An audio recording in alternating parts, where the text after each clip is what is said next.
Olá, eu sou Esther Shaw Rafael, trabalho com educação somática há 30 anos, sou especialista no método Feldenkrais e sou também psicoterapeuta corporal. E vou trazer hoje para vocês uma conversa sobre postura. É uma preocupação que a gente tem hoje em dia, falar sobre o que é boa postura, o que não é boa postura, o que é a postura correta, o que é uma postura incorreta. E a gente tem um pouco esse hábito de se corrigir, tentar o tempo todo controlar como que a gente funciona dentro do nosso cotidiano. E uma das questões então que eu vou trazer para vocês é que postura não é só o que o corpo faz, mas é também parte do nosso sistema de crenças, parte da estrutura de pensamento, parte de como a nossa emoção se manifesta no mundo e parte das nossas sensações de acordo com o que acontece no nosso universo existencial. Vou trazer aqui uma história. Eu estou com uma cliente que ela tem uma questão com a retidão de caráter. Quanto mais ela pensa na retidão de caráter, mais ela pega a coluna dela e ela tira as curvas que a constrói. Porque ela associa retidão de caráter com costas retas. E isso não é pouco comum. Quantas pessoas você conhece que você já viu andarem na rua assim? E isso diz, eu sou uma boa pessoa, eu sou um cidadão reto, eu tenho ética, a minha moral é justa. Acontece que a nossa coluna ela é feita de 3 curvas. E essas curvas elas são essenciais para que a gente consiga sobreviver à força da gravidade. Se nós fôssemos retos, se a nossa lombar for retificada, as nossas costas, o alto das costas forem retificados e o nosso pescoço for retificado, a gente literalmente quebra. Então, ao longo da evolução humana, à medida que a gente foi conquistando o que a gente chama de conquista da verticalidade, nós deixamos de ser animais que andamos em 4 apoios para sermos animais que andam em 2 apoios, né? E que a gente trabalha com esse movimento que a gente chama de contralateralidade. A nossa ossatura, a nossa estrutura, ela tem uma dinâmica que é em espiral ascendente e que é de curvas que se compensam contra a força da gravidade. No que isso é importante? Isso é importante porque quando eu pego os meus ombros, por exemplo, e uso eles para a postura, é muito comum, né? A maioria das pessoas diz, põe esse ombro para trás. E aí a gente faz isso. E esse ombro para trás, ele cria uma dualidade que muitas vezes ela perpassa a nossa personalidade. Porque o ombro é uma estrutura de movimento. O ombro é feito para a gente trazer ele para o alto e para frente quando a gente vai esticar um braço. E quanto maior o movimento dele, mais longe a gente consegue ir e agarrar o mundo e trazer para nós. Esse mesmo ombro, ele vai para trás e para dentro quando você quer subir o seu braço. Então, se você quer poder se espreguiçar para frente, se espreguiçar para cima, você precisa que seu ombro seja móvel, ele não pode ser o que te mantém de pé. Quando a gente joga esse ombro e a gente acha que isso é uma boa postura, a gente congela a maior parte das expressões da nossa emoção e da nossa sensibilidade. Vou dar um exemplo super simples de postura. Você está trabalhando no seu computador, está aqui o seu laptop, o seu computador, a sua estação. Quando você se interessa, alguma coisa muito interessante, você vai se aproximar da tela. E quando você diz, ai cara, esse texto está um saco, você vai afastar da tela. Quando você cansar, você vai fazer esse movimento. E quando você estiver muito empolgado com o que você estiver escrevendo, agora, para escrever, eu não posso jogar o ombro para trás, porque eu preciso fazer esse movimento para o meu teclado.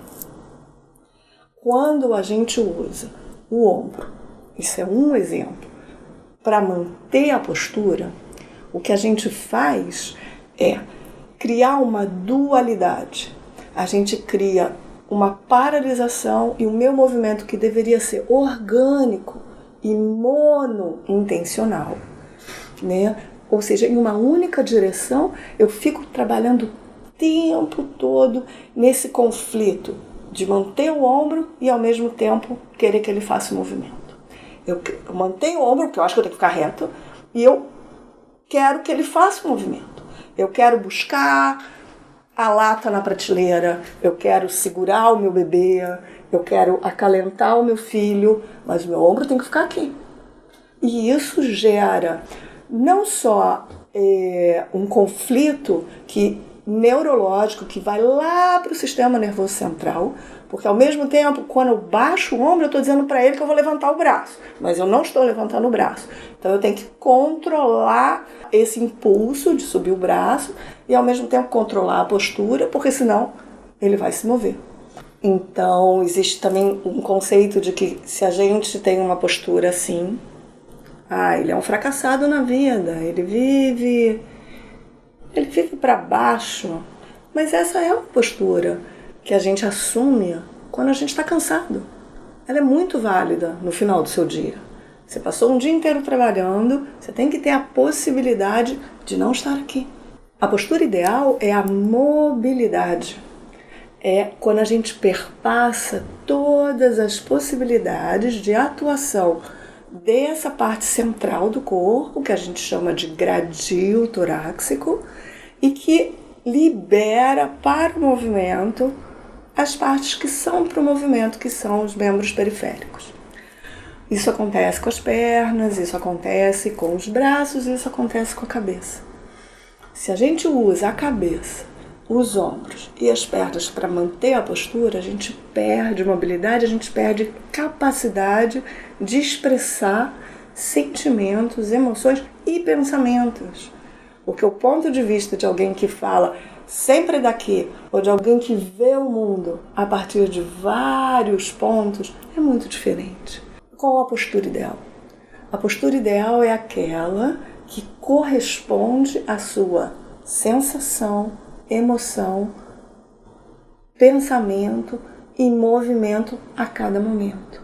A criança nos primeiros estágios de vida, até mais ou menos uns 6 anos de idade, ela tem muita liberdade de não sentar exatamente em cadeira, sentar no chão, subir, levantar, se mover, inclusive na escola, nos pré-escolares, antes dela entrar para esse primeiro ano, ela tem uma liberdade de movimento que é mais respeitada e escutada do que quando a gente começa a entrar no processo de realmente aprendizado.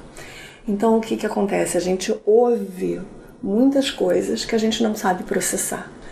Menino, senta direito. Só que ninguém explica para você o que é sentar direito. Então você vai fazer o quê? Ou você vai copiar alguém, ou você vai usar alguma coisa que você acha que é sentar direito, a partir da sua compreensão. Menino, põe esses ombros para trás. Menino, põe esse peito para frente. Menino, segura essa cabeça. Menino, não senta assim em frente à televisão, que nervoso que isso me dá. E aí a gente vai tentando se corrigir, e essa correção ela acontece de fora para dentro.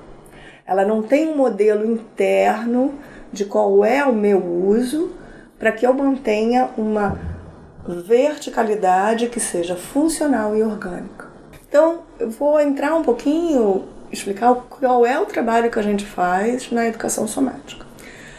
Todos nós temos um corpo muito particular. Cada um tem um olho, que é um olho dominante, um ouvido, que é um ouvido dominante, uma mão, no meu caso eu sou canhota, que é uma mão dominante, uma perna dominante, que é facílimo você saber qual é. Basta você pensar numa escada. Qual é o pé que você põe para subir o primeiro degrau? Essa é a sua perna dominante. É a perna que a gente chuta, é a perna que inicia o passo, mesmo que depois você use a outra. Essas diferenças, elas vão criando um corpo único. Todos nós temos pequenas distorções, pequenas especificações do nosso corpo. Quando a gente trabalha corrigindo de fora para dentro, você usa um corpo ideal, você usa uma maquete, você usa uma estrutura como se alguém fosse perfeito como aquela estrutura ideal. E nós não somos. Então, no trabalho em educação somática, a gente vai pesquisar junto com o aluno, né, junto com o cliente, com a pessoa que está ali, qual é a possibilidade de movimento que ela tem, o que ela conhece sobre si mesma e o que ela desconhece sobre si mesma e que existe enquanto potencial. Então, a gente pode trabalhar, por exemplo, com um artista que percebe que por mais que ele queira desenvolver o seu talento, a técnica vem, mas a técnica se sobrepõe sobre esse corpo que funciona de uma determinada maneira e a gente não percebe. Porque esse corpo se desenvolve a partir do nascimento, até antes. Dependendo de como é a gravidez, a gente já começa a desenvolver as nossas particularidades. Então a gente vai pegar esse corpo primeiro e vai trabalhar com ele todas as possibilidades, o que ele já faz bem, o que ele não faz, o que ele sequer experimentou, e vai criar uma gama de possibilidades orgânicas de expressão e mobilidade. Corpo forte é aquele que tem mobilidade para atuar contra a força da gravidade e dentro das situações do cotidiano.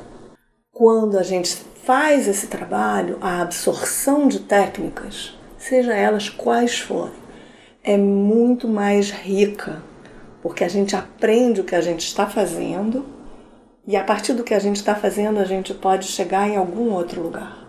Se eu não percebo o que eu estou fazendo, eu copio a técnica, mas eu não percebo que eu uso a minha disfunção nela. Esse método que eu trabalho foi desenvolvido por um sujeito chamado Moshe Feldenkrais, em que ele era um professor de judô. E ele começa a desenvolver muito isso quando ele percebe que ele faz um movimento e as pessoas repetem coisas parecidas com o que ele está fazendo, mas elas não repetem exatamente o que ele está dizendo ou o que ele está fazendo.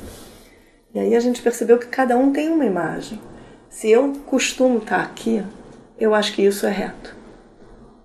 Porque eu não percebo que eu estou torta. O olhar do outro me diz, você tem... Não, mas isso para mim é natural. Isso aqui é como se eu estivesse para cá. Porque eu estou o dia inteiro aqui.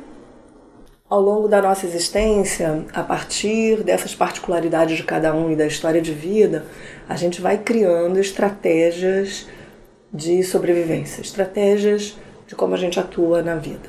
E a gente não percebe que essas estratégias são uma possibilidade dentro de um universo de possibilidades. Quando o educador somático ele começa a trabalhar com um indivíduo, o que ele faz é ampliar a percepção de que qual é essa estratégia, como que você se usa, né, o corpo, como que isso influencia a sua tomada de decisões e a sua percepção, e a gente amplia isso para um universo de possibilidades. Ou seja, vai ter aquilo que você já faz bem, porque à medida que a gente vai vivendo determinadas estratégias que a gente desenvolve e são muito efetivas e eficazes num determinado momento da vida, elas não são mais efetivas e eficazes em outro momento. E aí elas geram dor, elas geram incômodo, elas geram um sofrimento. É nesse lugar que a gente entra, de a gente perceber que nós não somos a estratégia e a gente pode desacoplar dela e criar potencialidade. Eu espero que vocês tenham gostado. Eu queria agradecer ao canal Saber Viver essa oportunidade de falar com vocês um pouquinho sobre o que é esse trabalho que eu faço há tantos anos. E até a próxima.